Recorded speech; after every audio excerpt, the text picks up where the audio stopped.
Bilmem sünnetleri yar yar, bilmem farzları.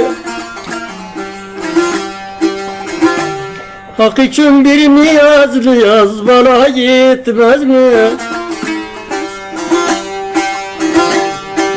Hem vayiz nasihat bu çok sözleri, Hak'a hoş gelecek bir öz yetmez mi?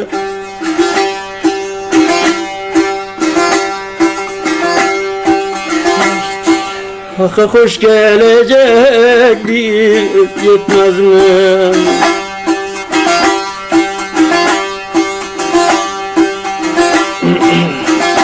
Bir kulak gerektir dostum söz işitmeye, bir ayak gerektir yola gitmeye, bir el gerek dost elinden tutmaya. Hak'a doğru giden bir iz yetmez mi?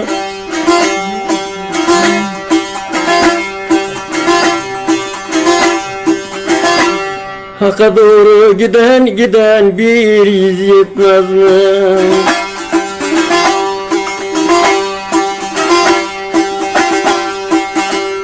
Seriledim buhar ile yazları, seyreyledim buhar ile yazları. İndim çıktım yeniş yokuş düzleri. İstemem dünyadan dostu şu dört gözleri, şu yarı görmeye dostum bir göz yetmez mi? Şu yarı görmeye aman bir göz yetmez mi?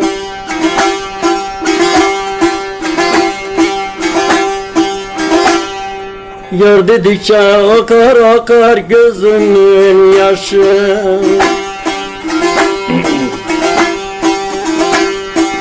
Dost dedikçe akar gözümün yaşı.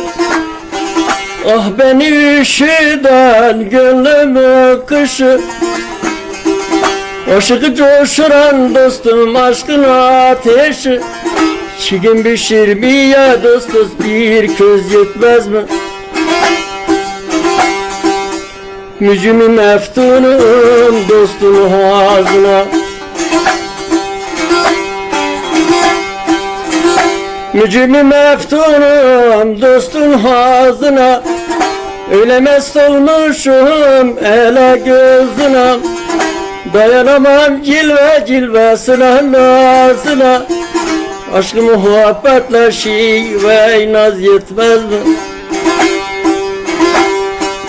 Efendim sevdiğim hal böyle.